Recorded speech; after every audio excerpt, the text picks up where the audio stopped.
atas kesempatan dan perkenannya rekan-rekan pers yang saya hormati. Karena ini masih dalam suasana lebaran, lalu apabila kita mengaturkan minal aidin wal faizin, mohon maaf lahir batin kepada seluruh rakyat Indonesia yang mana setiap saat, setiap waktu, setiap time mengikuti setiap perkembangan dan dinamika persidangan dan sengketa di Mahkamah Konstitusi ini dengan cara yang baik.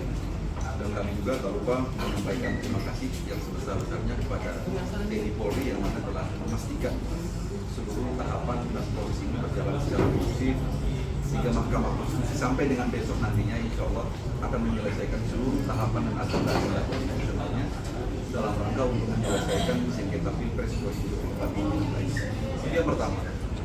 Yang kedua, sebagaimana yang telah disampaikan bahwa awal mula kami bersengketa di Mahkamah Konstitusi sejak 24 Mei sampai dengan terakhir pada tanggal 5 April 2024, banyak hal yang sudah telah terjadi.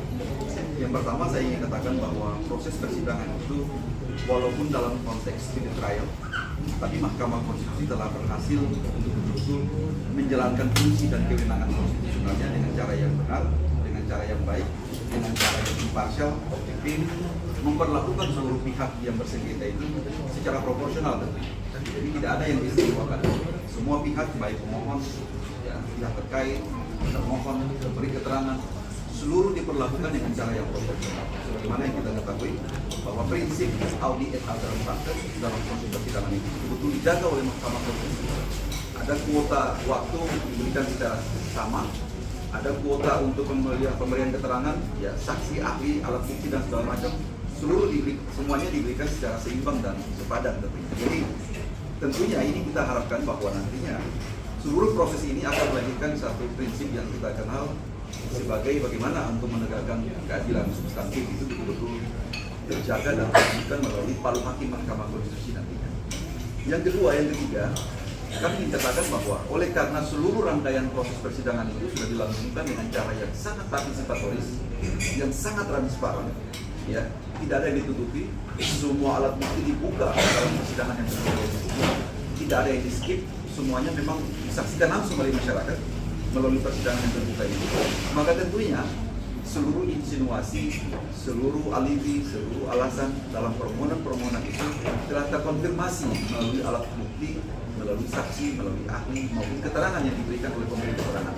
Kebetulan pemberi keterangan di sini ada dua pihak, yaitu pemerintah sendiri yang mengutus 4 orang menteri terdiri dari 2 Menko dan 2 Kementerian Teknis, dan tentunya Bawaslu sebagai pemberi keterangan. Kami sebagai pihak terkait atau sebagai pihak dari Presiden terpilih Pak Prabowo Subianto sebagai kuasa hukum yang setiap saat bersidang di Mahkamah Konstitusi juga diberikan kesempatan yang sama untuk bagaimana tentunya meng-counterplay seluruh alat bukti, seluruh saksi, keterangan dan seterusnya dalam persidangan yang tentunya juga dilakukan secara terbuka untuk umum.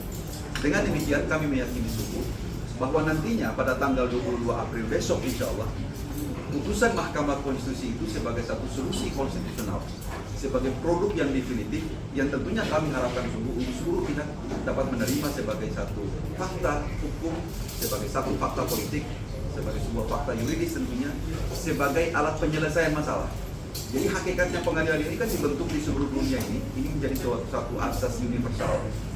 Pengadilan atau lembaga peradilan itu dibentuk untuk bagaimana mengakomodasi perdebatan jalanan menjadi perdebatan yang beradab.